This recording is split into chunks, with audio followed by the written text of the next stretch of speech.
जय श्री कृष्णा दोस्तों, किशोरी क्रिएशन से मैं सपना शर्मा आप सभी का हार्दिक स्वागत करती हूँ आपके अपने चैनल पर।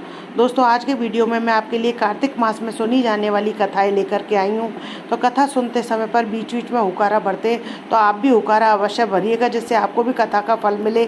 आइए सुनते हैं गणेश जी की कथा। एक बुढ़िया माई थी, मिट्टी के गणेश जी की पूजा करती थी। वह रोज गणेश जी बनाती, रोज उसके गणेश जी जो है गल जाते। एक सेठ का मकान बन रहा था। वह बोली, पत्थर के गणेश जी बना दो माँ जा करके। तो मिस्त्री बोले कि जितनी देर में हम तेरे गणेश जी बनाएंगे उतनी देर में हमारी दीवार चिन लेंगे। तो बड़ी अम्बाई बोली, तुम आराम करे, तुम्हारी दीवार जो है टेढ़ी हो जाए। अब उनकी दीवार टेढ़ी हो गई, वो चिने और वो ढादे में।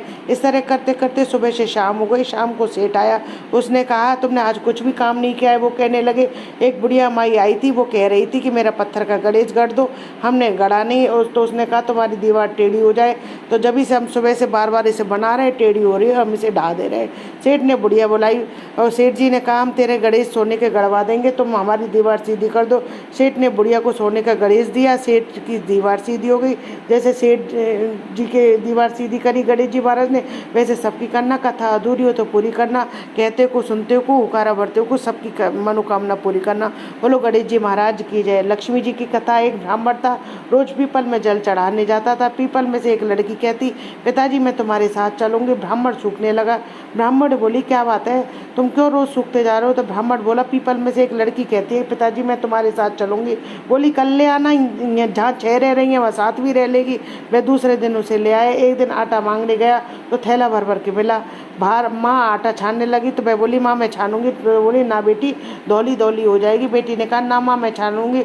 उसने आटा छाना, परात भर गई, खाना बनाने लगी।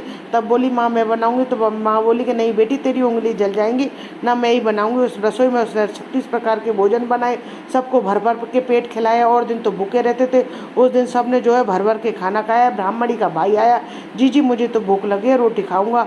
बहन सूखने लगी, सबने खा लिया, अब कहाँ से खिलाऊंगी?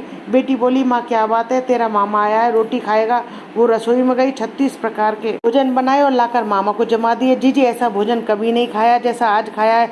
भाई तेरी पावनी भांजी ने बनाया, उसने बनाया है। मामा खा करके चला गया। शाम हुई, माँ बोली, चौका लगा करके चौका का दिया जला दियो कोठे में। तब मैं बोली, माँ मैं कोठे में सोऊंगी।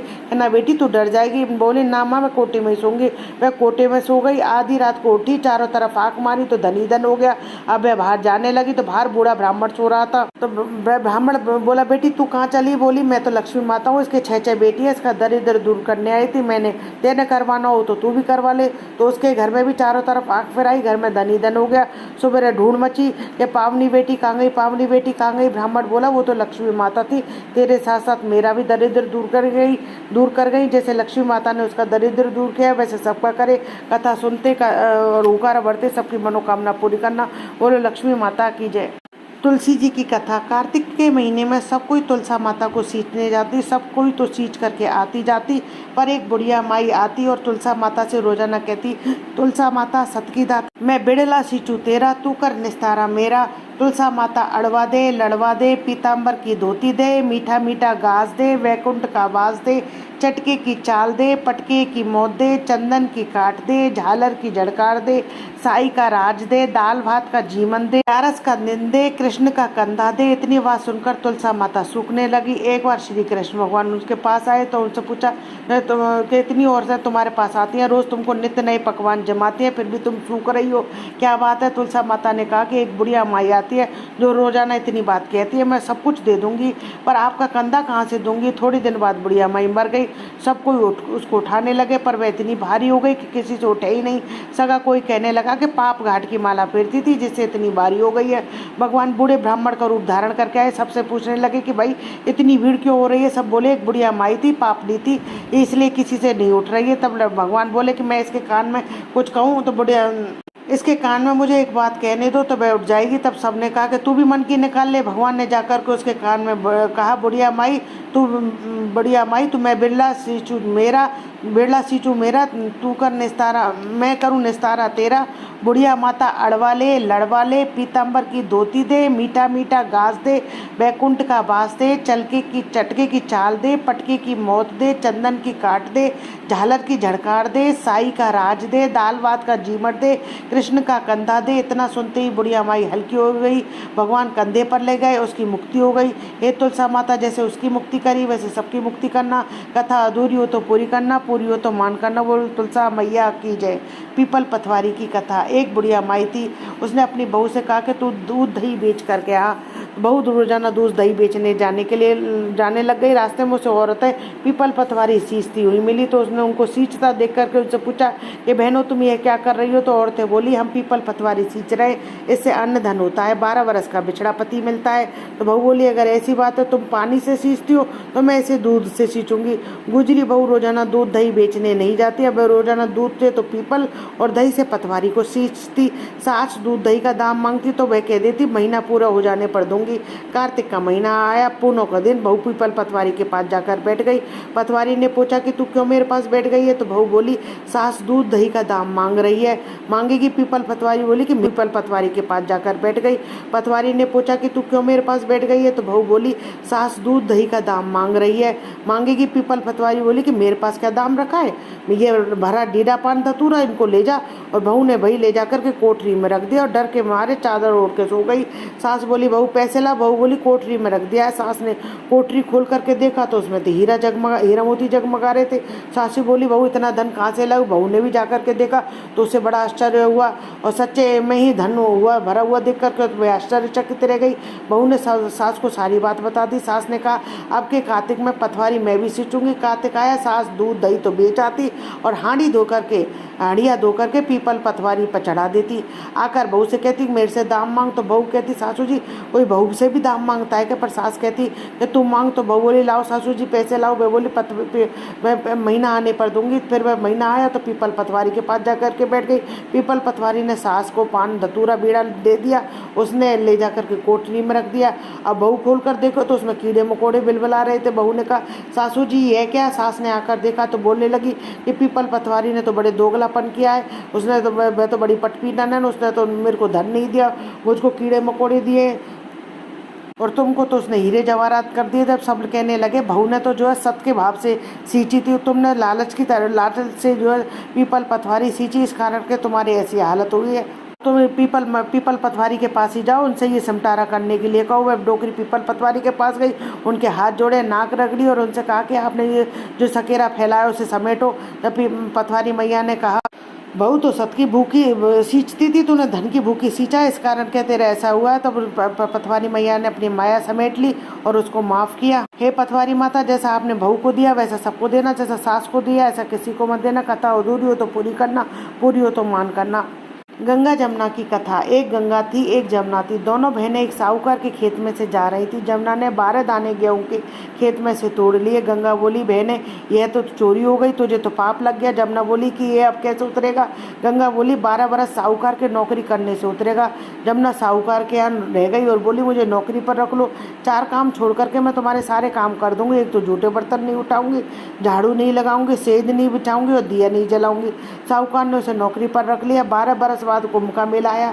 साहूकार मेले में जाने लगे तो जमुना ने उन्हें 1 टका देते हुए कहा कि वहाँ मेरी बहन गंगा है, उसको 1 टका दे देना और कहना कि बहन जमुना ने भेजा है। वह हाथ पसार कर गोरी गोरी बइयों में हरी हरी चूड़ियाँ पहनकर ये टका ले लेगी। वह वहाँ जाकर सोने का टका देने लगे तो गंगा मैया ने हाथ बाहर निकाल दिए और हाथों में जो हरी हरी चूड़ियाँ और हाथों में गंगा मैया की जो है गोरी गोरी कलाइयाँ थी जिनमें हरी हरी चूड़ियाँ थी, हाथ पसार करके टका ले लिया। और वह बोली मेरी बहन जमुना से कह देना कि अब तेरे 12 बरस पूरे हो गए, अब वे आ जाएगी। साहूकार नहीं घर आए। जमुना से बोले कि तेरी बहन बोली है कि तेरे 12 बरस पूरे हो गए, तू आ जा। वे सुनते ही जमुना सहस्त्रधारा होकर बहने लगी। साहूकारनी को जब पता चला कि जमुना माता हमारे सारे काम करती थी तो वह बहुत आश्चर्यचकित हो गए और उनको दुख भी हुआ और डर भी लगा कि हमने कितने उल्टे सीधे काम जो जमुना मैया से कराए हैं। हमको तो दोष लग गया, हमें तो इसका बहुत पाप लगेगा और ये पाप हम कैसे उतारेंगे। उधर जमुना गंगा के पास गई तो गंगा ने जमुना से पूछा कि तू साहूकारनी को धीरज बंधा करके आई है या नहीं। जमुना बोली मैंने तो उनसे कुछ भी नहीं कहा। गंगा बोली उनको धीरज बंधा कर क्या, नहीं तो संतोष कैसे होगा। जमुना दोनों के सामने आई, बोली तुम दोनों जने उदास क्यों हो। तो वो बोले हमने तुमसे बहुत ऊंचा नीचा काम करवाया, अब हमारा पाप कैसे उतरेगा। जमुना बोली कि तुम्हारे कोई पाप नहीं लगा है, मैं तो अपना पाप उतारने के लिए तुम्हारे खेत में मैंने 12 दाने चुराए थे, इसलिए तुम्हारे यहाँ पर मैंने नौकरी करी है और तुम्हारे खेत में से 12 दाने चुराने के कारण ही मुझे दोष लग गया था। तुम्हारे यहाँ 12 साल काम करने से उतरा है, तुम उठो, तुम्हारे कोई दोष नहीं लगा है, तुम्हारे घर में खूब लक्ष्मी हो जाएगी, तुम्हारी खूब मुक्ति हो जाएगी। हे जमुना माता, जैसे साहूकारनी की मुक्ति करी वैसे सबको देना, हमें भी देना, हमारे सारे परिवार को देना। कथा अधूरी हो तो पूरी करना, पूरी हो तो मान करना। लपसी तपसी की कथा। एक लपसी था, एक तपसी था। तपसी तो भगवान की तपस्या करता था। लपसी रोजाना 1.25 सेर हलवा बनाकर भगवान को भोग लगाकर टाली हिलाकर जीम लेता। एक दिन दोनों में झगड़ा हो गया। लपसी बोला मैं बड़ा, तपसी बोला मैं बड़ा, क्योंकि मैं भगवान की तपस्या करता हूँ। नारद जी बोले तुम्हारा फैसला मैं करूँगा। दूसरे दिन तपसी नहाकर आने लगा तो नारद जी ने 1.25 करोड़ का मुंदड़ा तपसी के आगे गिरा दिया। उसने आँख खोलकर देखा तो मुंदड़ा पड़ा। उसने उठाकर पैर के नीचे दबा लिया और तपस्या करने लगा। उधर लपसी 1.25 सेर का हलवा बनाकर भगवान को भोग लगा करके टाली हिलाकर जीम लिया। इतने में नारद जी आए, दोनों को अपने पास बैठाया, दोनों से पूछने लगे कि कौन बड़ा है। नारद जी ने तपसी से कहा कि अपना पाँव हटाते ही मुंदड़ा निकला। तब नारद जी बोले मुंदड़ा चुराने से तेरी तपस्या भंग हो गई है, इसलिए तपसी बड़ा है। तपसी कहने लगा कि मुझे मेरी तपस्या का फल कैसे मिलेगा। नारद जी बोले कि तेरी तपस्या का फल कार्तिक नहाने वाली देंगी। सब कहानी कहकर तेरी कहानी नहीं कहेंगी तो कार्तिक का फल तुझे हो जाएगा। धोती देकर कोई गमछा नहीं देगा तो तेरे को फल मिल जाएगा। सीधा दे करके दक्षिणा नहीं देवे, ब्राह्मण जमा करके दक्षिणा नहीं देवे, दिया जला करके हाथ नहीं जोड़े तो तेरा पुण्य। कपड़ा दे करके बटन न लगावे, दाहिने हाथ से नाड़ा बांधे तो सबका फल तुम्हें हो जाएगा। उस दिन के बाद से कार्तिक में सबने हल्ला मचवा दिया, ढिंढोरा पिटवा दिया। राजा ने कहा भाई सब जने जो है कार्तिक स्नान के बाद में जो है लपसी तपसी की कथा आवश्यक है, नहीं तो तुम्हारे सारे कार्तिक स्नान का फल जो है लपसी तपसी को मिल जाएगा। कथा अधूरी हो तो पूरी करना, पूरी हो तो मान करना। बोलो लपसी तपसी महाराज की जय। नगर बसेरी की कथा। एक जाट का था, एक भाट का था। दोनों दोस्त थे। जाट का चला बहन के, भाट का चला सासरे। रास्ते में कुएं की पाल पर दोनों बैठ गए। जाट का बोला नगर बसेरा कर ले। भाट का बोला मैं तो मेरे सासरे जा रहा हूँ, खूब खातिर होगी, तू ही कर नगर बसेरा। जाट का कुएं की पाल पर बैठकर पानी की घंटी चावल का दालान लेकर नगर बसेरा करने लगा और बोला नगर बसेरा जो करे मलमल धोवे पाम, ताता माड़ा तापसी देगी मेरी माँ,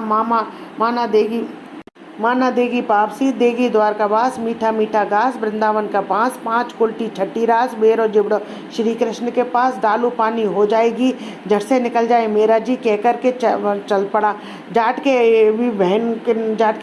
बहन के पहुंचा। बहन ने उसे बूरा चावल जमा करके खूब बातचीत की। भाट का पहुंचा तो सासरे में आग लगी थी। बुझाते बुझाते हाथ भी और मुँह भी काला हो गया। रोटी न पानी। पड़ोसन आई, बोली जमाई आया, उसको भी पूछ कर लो। सास बोली क्या करूँ, मेरा तो टापड़ा बुकता चला आया। पड़ोसन ने रोटी और छाछ दी, उसने खा ली। शाम को दोनों फिर मिले। दोनों बोले क्या भाई बता क्या बात है। भाट का बोला मेरे ससुराल में आग लग गई है, बुझाते बुझाते हाथ भी काला हो गया और मुँह भी काला हो गया, ना रोटी है ना पानी है। जाट का बोला मेरी तो खूब खाती रही, मैंने कही थी ना नगर बसेरा कर ले। बोला अब कर ले। भाट का बोला मैं तो अब भी ना करूं, मेरी तो मापसी है, पता नहीं रोटी दे या ना दे, तेरी तो माँ है भाई। दही की छुचली चूरमा की पेड़ी धरी पावेगी। भाट ने नहीं किया। जाट ने नगर बसेरा करा। नगर बसेरा जो करे मलमल धोवे पाँव, ताता माड़ा तापसी देगी मेरी माँ, माना देवा मापसी, देगा द्वारकावास, मीठा मीठा घास, वृंदावन का वास का 5 कुल्टी छठी रात, मेरो जुगड़ो श्री कृष्ण के पास, डालू पानी हो जाएगी, झट से निकल जाए मेरा जी, कह करके चल पड़ा। घर पहुंचे जाट की मायसी ने खूब लाड़चाप किया। भाट का घर आया तो उसकी भैंस खो गई। बाप एक लाठी धरे और एक उठावे, बोला कि ससुराल गया तो आग लगा दी, यहाँ आया तो भैंस खो दी, पहले भैंस खोज कर ला तभी रोटी पानी मिलेगी। सारा दिन हो गया बेचारे को ढूंढते ढूंढते, पर भैंसा नहीं मिली। बाजार में फिर दोनों मिल गए तो जाट ने पूछा भाई क्या खबर है। भाट का बोला आते ही मेरे बाप की भैंस खो गई है, उसी दिन से ढूंढ रहा हूँ, रोटियों का ठिकाना नहीं है। मैं बोला मैंने तेरे से कहा था ना नगर बसेरा कर ले। भाट का बोले भाई तेरे नगर बसे में अगर इतने गुण हैं तो आजा पहले नगर बसेरा कर ले। नगर बसेरा जो करे मलमल धोवे पाँव, ताता माड़ा तापसी, देगी मायरी माँ देना मापसी, द्वारका का नाथ, मीठा मीठा घास, वृंदावन का घास, 5 गुलटी छठी रात, मेरा जुबड़ा श्री कृष्ण के पास, डालू पानी हो जाएगी, झट से निकल जाए मेरा जी। उन्होंने नगर बसेरा किया तो आगे चला तो रास्ते पे भैंस मिल गई। घर गया गया। माँ बोली मेरे लड़के को आते ही निकाल दिया, सारा दिन का भूखा मारा फिरता है। अब उसको वो अच्छी तरह से जमाया। उन्होंने सारी नगरी में ढिढोरा पिटवा दिया कि सब कोई कार्तिक में पीहर सासरे आते जाते में नगर बसेरा अवश्य करे। बोलो नगर बसेरा की जय। इल्ली धुड़िया की कथा। एक इल्ली थी, एक धुड़िया था। इल्ली बोली आ धुड़िया दोनों कार्तिक ना। धुड़िया बोला तू तू गिरी सुहारे में पड़ी रहती है तो तू तेरे में ही ताकत है, तू ही नहा ले। मैं तो मोट बाजरे में पड़ा रहता हूँ, मैं तो हरा भरा सिट्टा खाऊंगा, ठंडा ठंडी पानी पीऊंगा। इल्ली तो रोजाना राजी की बाई के पल्ले में लगाकर नहाती और धुड़िया नहीं जाता। कार्तिक उतरते ही पूर्णिमा में दोनों मर गए। इल्ली कार्तिक नहाई थी, इसलिए उसने राजा के घर जन्म लिया, राजकुमारी बनी। धुड़िया राजा के घर मेढ़क बना। फिर राजकुमारी का ब्याह राजा से रचाया। तब राजा विदा करके समय आया, तब राजकुमारी का बैल रुक गया। तो राजा रानी ने पूछा कि बैल क्यों रुका है, तेरे को क्या चाहिए मांग ले। तब राजकुमारी बोली मेरे को मेढ़क सोने की इस हाकल में बांधकर मेरे रथ के पीछे बांध दो। सबने कहा राजकुमारी मेढ़क क्या मांगा है, तेरे को तो कुछ धन और चाहिए जो तू ले ले। तो लेकिन उसने कहा नहीं, मेरे को तो केवल मेढ़क ही चाहिए। उसने रथ के पीछे मेढ़क बांध दिया। जैसे ही राजकुमारी महलों में पहुंची तो मेढ़क को सीढ़ी के नीचे बांध दिया। जब भी राजकुमारी सीढ़ियों से उतरती चढ़ती तो मेढ़क कहता ए चटको मटको शाम सुंदरी थोड़ा पानी पिला दे। मैं कहती थी तू कार्तिक नहा। एक दिन राजकुमारी की देवरानी जेठानी ने सुन लिया, सोचा कि राजा कोई रानी लाया है या जादू करनी। उन्होंने राजकुमार से कहा कि तू रानी लाया है या जादू करनी, ये जो आदमियों से तो बात नहीं करती है, जानवरों से बात करती है। राजा ने कहा कि जब तक आंखों से नहीं देखूंगा तब तक नहीं मानूंगा। एक दिन राजा चुप कर बैठ गया।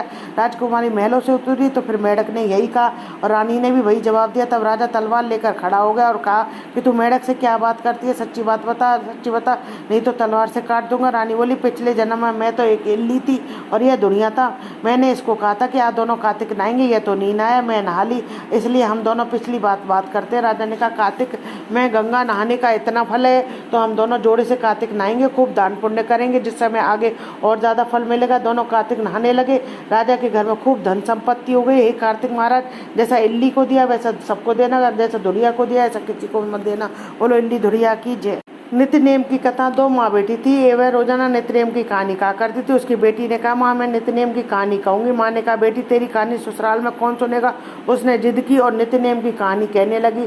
उसकी शादी हुई, ससुराल गई तो सबसे कहती कि मेरी कोई कहानी सुन लो। सभी कुछ ना कुछ बहाना बनाकर टाल देते, कोई कहानी नहीं सुनता, वह भूखी रहती। एक दिन पड़ोसन बोली ला मैं तेरी कहानी सुनूंगी। वह आती, कहानी सुनती तो बहू खा लेती। एक दिन ननद ने अपनी माँ से कहा कि माँ भाभी पड़ोसन के कहने पर तो खाना खा लेती है, पर हम कहते हैं तो भाभी नहीं खाती है। माँ ने उससे मना कर दिया पड़ोसन से कि तू मत आना मेरे घर पर। तो उसने कहा अच्छा। लड़की ने पड़ोसन से मना कर दिया तो पड़ोसन ने अपने पति से कहा कि उसकी बेटी मना करती है। पति ने कहा उसकी माँ ने तो माँ मना करे तब मत जाना। अगले दिन सास ने मना कर दी तो पड़ोसन नहीं आया। बहू की कहानी कोई नहीं सुनता, वह भूखी रहती। ससुर ने कहा कि बहू कैसी है। सास ने कहा कि अच्छी है, काम काज तो कर लेती है मगर खाती नहीं है। ससुर ने कहा कि बड़े घर की बेटी है, काम करते करते थक जाती होगी, इससे काम मत कराया करो। लेकिन वह फिर भी काम नहीं खाती। धर्मराज का आसन डोल गया। इस नगरी में ऐसा कौन है जो भोजन नहीं करता, उसे बुलाओ। स्वर्ग से मेहमान आया तो सास बोली मैं चलूं। तो बहू ने कहा तुम्हें तो बहुत काम है, तुमने मेरी कहानी सुनने का समय नहीं था। जेठानी कहने लगी मैं चलूं तो तुम्हें तो मालिक का खाना बनाना है। ननद ने कहा तो कहने लगी तुम्हें तो गुड्डे गुड़िया खेलने से फुर्सत नहीं है। पड़ोसन बोली मैं चलूँ तो बोली हाँ चलो। तुमने मेरी नित्य नेम की कहानी सुनी। वे अपने मालिक के पास गई। मालिक बोला तू तो बड़ी भाग्यवान है, जो जीते जी जा रही है, मरकर तो सभी जाते। वह भी गई। इसी तरह पास पड़ोसन का सुख दुख सुनते सुनाते मिलजुल कर रहना चाहिए। चिड़ाचिड़ी की कथा। एक बुढ़िया कार्तिक का व्रत करती थी। उसको भगवान कृष्ण खिचड़ी का कटोरा रख करके जाते और बुढ़िया व्रत खोल लेती। पड़ोसन यह देख करके बहुत जलती थी, इसका कोई भी नहीं है फिर भी इसको खिचड़ी खाने को मिल जाती है। एक दिन बुढ़िया कार्तिक नहाने गंगा जी गई थी। भगवान आए, खिचड़ी का बेला मकान में रखकर पड़ोसन रख करके चले गए। पड़ोसन ने खिचड़ी का बेला उठा करके मकान के पिछवाड़े में फेंक दिया। बुढ़िया आई, खिचड़ी का बेला देखा तो उसने कहीं नहीं मिला। भूखे रही, कहने लगी कहाँ गई मेरी खिचड़ी, कहाँ गया मेरे बेला। पिछवाड़े में खिचड़ी में से 2 फूल उग गए। एक दिन राजा शिकार खेलने गए तो बुढ़िया के घर के बाहर से जा रहे थे तो उनको वह फूल दिखाई दिए। राजा फूल तोड़ करके ले आए। रानी ने फूल तोड़कर फूल रानी ने फूल देखकर सूंघे तो रानी को गर्व रह गया। राजा रानी की कोई संतान नहीं थी। फूल सूंघने से रानी के 2 लड़के पैदा हुए। वे लड़के बड़े होने लगे। बच्चे किसी से भी नहीं बोलते। दोनों शिकार खेलने जाते तो रास्ते में बुढ़िया मिलती। बुढ़िया कहती, कहाँ गई मेरी खिचड़ी, कहाँ गया मेरा बेला। लड़के कहते, हम ही तेरी खिचड़ी, हम ही तेरा बेला। जब भी लड़के शिकार खेलने जाते तो बुढ़िया कहती तो लड़के वही जवाब देते। अब राजा को पता चला। राजा ने बुढ़िया को बुलाया, कहा कि हमसे तो ये बोलते नहीं है, तुझसे कैसे बोलते। बुढ़िया ने कहा कि मुझे नहीं पता ये मुझसे क्यों बोलते, मुझे तो इस बात का पता भी नहीं है, लेकिन मैं कार्तिक व्रत करती थी, भगवान श्री कृष्ण मुझे खिचड़ी दे जाते थे। तो एक दिन मुझे एक खिचड़ी नहीं मिली, तब मैं कहने लगी, कहाँ गई मेरी खिचड़ी, कहाँ गया मेरा बेला। तब ये लड़के बोले, तुम्हारी पड़ोसन ने खिचड़ी फेंक दी थी, उसके फूल बन गए थे। राजा फूल तोड़ कर ले आए, हम लड़के हो गए, हमें तो भगवान ने बुढ़िया के लिए भेजा। तब राजा ने बुढ़िया को भी अपने महल में ही रख लिया। जैसे भगवान ने बुढ़िया पर कृपा करी, ऐसे सब पर करना। कथा अधूरी हो तो पूरी करना, पूरी हो तो मान करना। 8 वारों की कथा। एक माँ बेटे थे, तो माँ जब गंगा स्नान के लिए गई तो बहू से कह गई कि बहू मेरे बेटे को रोटी दे देना। तो माँ बहू ने कहा अच्छा ठीक है दे दूँगी। अब माँ तो चली गई। दूसरे दिन सुबह उठ के लड़का वह उठा, बोला माँ रोटी। तो बहू बोली ना रोटी है ना माँ है, पहले कमा करके लाओ और तब रोटी मिलेगी। तो वह लड़का बोला मुझे तो कमाना नहीं आता। बहू बोली मुझे नहीं पता, जब कमा करके लाओगे जब ही रोटी मिलेगी। अब उन्हें ऐसा कह दिया। तब वह लड़का बोला ऐसा कर, मेरे को 4 पराठे दे दे और अचार दे दे, मैं कमाने जाऊँ। तो उसने 4 पराठे 4 रोटी सेक दी और उसमें अचार रख दिया और रोटी लेकर के चल दिया। रास्ते भर सोचते चला कि मैं क्या कमाऊँगा, मैं तो कमाना भी नहीं जानता, मेरे को क्या पता कमाते कैसे। खूब सोचने लगा। चलते चलते वह कुएं की पाल पर जाकर बैठ गया। वहाँ पर जाकर के बैठ गया, सोचने लगा कि मैं क्या कमाऊँ, मेरे को तो कमाना नहीं आता। इतने में भगवान आए, एक बूढ़े ब्राह्मण का वेश रख के, तू कैसे सुस्त बैठ। मैं ब्राह्मण वेशधारी में भगवान बोले, भाई देख कमाना तो मैं भी नहीं जानता, पर मैं 8 वारों की कहानी जानता हूँ जिससे तेरे घर में जो है अटूट भंडार हो जाएंगे। हाथ में कुछ चावल के दाने और एक पानी की घंटी ले लो, ढके बर्तनों को उगाड़ो, औंधे बर्तनों को सीधा करो। उस ब्राह्मण ने कई लड़के ने सुनी, इतवार सोमवार मंगलवार बुधवार बृहस्पतिवार शुक्रवार 8 वारों का आसरा, भरियो पियर सासरा। अब अटूट भंडार होते चले गए। अब घर गया, घर पहुंचा तब बीवी बोली क्या लाए, क्या 8 वारों के नाम लेकर के आया हूँ। तब बीवी बोली चलो कुछ तो लेकर आया। वह बीवी से बोला कुछ चावल के दाने और एक पानी घंटी की लेकर के आ जा, औंधे बर्तनों को उगाड़ दे और उल्टे बर्तनों को सीधा कर दे। फिर वह बीवी ने कही और उसने सुनी। इतवार सोमवार मंगलवार बुधवार बृहस्पतिवार शुक्रवार शनिवार 8 वारों का आसरा, भरियो पियर सासरा। अब घर में अटूट धन के भंडार होते चले गए। अब वह बोला कि मैं तो मेरी बेटी के जा रहा हूँ। लोग ठीक है। फटे से वस्त्र पहन करके वह बेटी के घर गया। बच्चे बोले नाना आए। बेटी ने बच्चों से पूछा कि कैसे वेश में आए, कि मेले वेश में आए क्या है, 2 दिन की रोटी तोड़ने के लिए आए, क्योंकि गरीबी में आदमी को सब कुछ सुनने को मिल जाता है। अब बाप ने बेटी से कहा कि बेटी मेरी 8 वारों की कहानी सुन ले। तो बेटी ने कहा कि पिताजी मेरा मुंह झूठा है।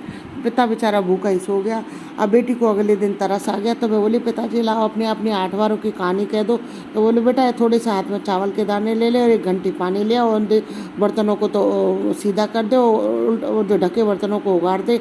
इतवार सोमवार मंगलवार बुधवार बृहस्पतिवार शुक्रवार शनिवार 8 वारों का आसरा, भरियो पियर सासरा। तो बेटी के घर में भी धन के भंडार होते चले गए। अब तो बेटी जो है भर भर के झोली बांटने लगी। तो पड़ोसन बोली, तब पड़ोसन ने कहा कि तुम कह रही हो कि मेरे बाप को कुछ खाली हाथ आया, तुम तो भर भर के झोली बांट रही हो। तो वो बोली मेरे पिताजी तो खाली हाथ आए थे, पर ये तो उनकी 8 वार की कहानी का फल है। तो उसने कहा कि अपने पिताजी से हमको भी कहानी सुनवा दोगी। उसने अपने पिताजी से कहा कि पिताजी पड़ोसन को भी कहानी सुना दो। तो उसने कहा कि बेटी मेरे आज तो मुँह झूठा है, कल मैं सुना दूंगा। अब उसके बाप ने पड़ोसन को भी 8 वार की कहानी सुनाई। पड़ोसन के भी खूब भंडार हो गए।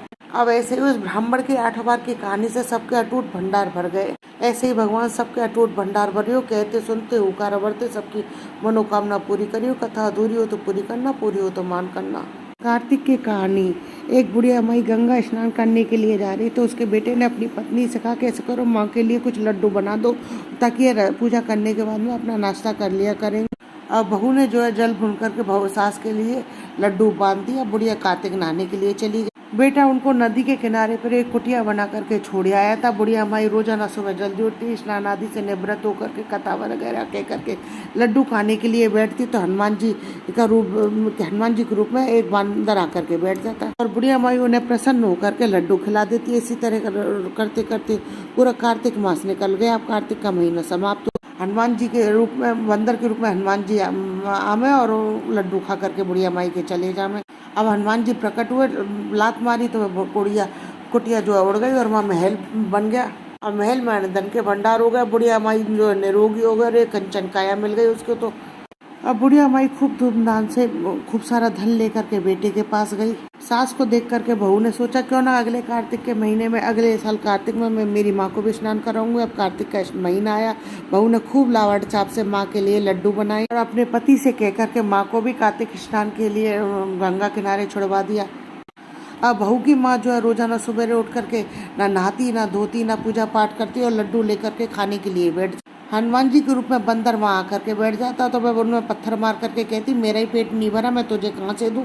ऐसे करते करते करते पूरा महीना निकल गया। कार्तिक समाप्त होने पर हनुमान जी प्रकट हुए और उन्होंने बुढ़िया माई के लात मार दी। बुढ़िया माई तो जो है बुढ़िया माई की कुटिया में लात मारी तो बुढ़िया माई की कुटिया तोड़ गई और बुढ़िया माई जो है सूकरी बन गई। सर वह उसकी पत्नी उससे अपने पति से बोली है मेरे कार्तिक का महीना समाप्त हो गया, मेरी माँ को भी धूमधाम से लेकर के आओ बैंड बाजों के साथ में। अब लड़का सास को लेने के लिए नदी के किनारे गया तो वहाँ देखता है कि ना तो वहाँ सास है वहाँ ना कुटिया है। कुटिया के स्थान पर कचरे के ढेर है, वहाँ पर वह बुढ़िया सूकरी बनी हुई डोल रही है। तब हनुमान जी वहाँ पर प्रकट हुआ और उन्होंने कहा कि बेटा तुम्हारी माँ ने तो सच से कार्तिक नहाया था तो इसलिए देवता प्रकट हुए और उनको एक काया कंचन कर दिया और उनको खूब अन्न धन दिया। और यह बुढ़िया ने पापी मन से कार्तिक के महीने में यहाँ बैठी थी और बेटी के घर का अन्न खाया था, जिससे कार्तिक देवता जो है रुष्ट हो गए और इसे सूकरी बना दिया। बेटा कहता है कि हे भगवान इसका कोई उपाय होगा। तब भगवान कहते हैं कि बेटा ये तुम्हारी माँ के नहाए हुए जल से नहाए तभी यह ठीक हो। उस लड़के के माँ के नहाए हुए स्नान के पानी से जो है बुढ़िया माई को नहलाया,